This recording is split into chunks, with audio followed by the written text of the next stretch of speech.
Hello, everybody. I'm Alvaro and I'm here for my discussion forum 2. We're going to talk about non-profit organization and philanthropists, people. Every single second in the world, there is somebody asking, shouting for, claiming for help. And there are so many natural events like earthquakes, tsunamis, hurricanes, storms, or the disaster that the persons provoke, like fires or those disasters, those car accidents, the ships disasters also, and deep seas, and well, everywhere around the world, somebody needs help, some kind. Is something that sometimes we don't think about it, but there is some people working every day to help that person, and it happens that this businessman he was from Switzerland. He witnessed the Battle of Solferino, and he saw the need of thousands of people laying on the ground and needing for help or to be taken out of the place. And at that time there was nothing, no rules, no law, nothing to protect the wounded or the injured people.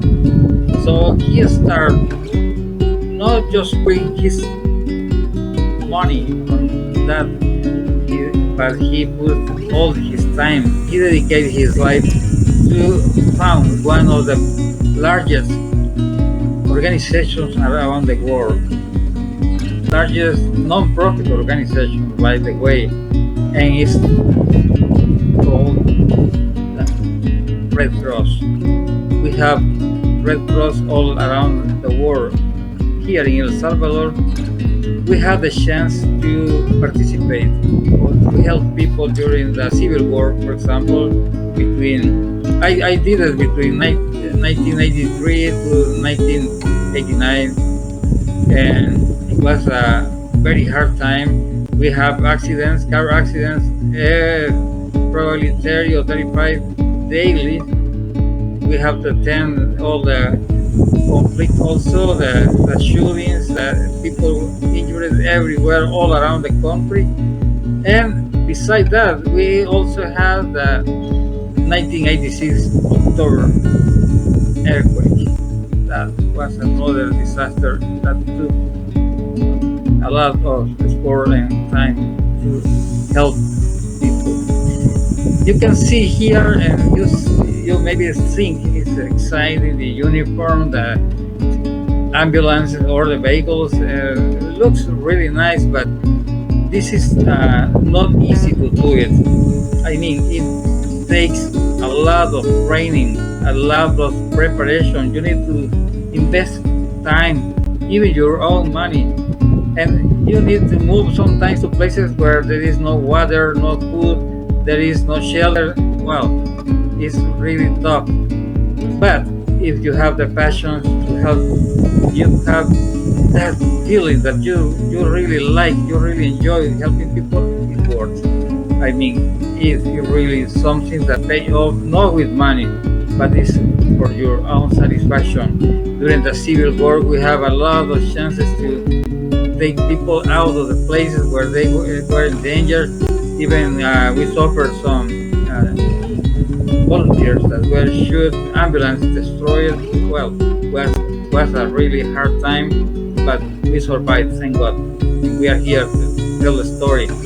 Also, as I said before, attending the car accidents is another big deal for the Red Cross, but it needs a lot of training, it needs a lot of work to have the physical condition to take probably the victims out of the place. And well, as I said before, it needs to be, the people needs to be trained, the person needs to be trained to do that. Here you see some images from the earthquake. Well, it was also a big disaster. But you are supposed to be prepared. You have to dedicate a lot of time to prepare.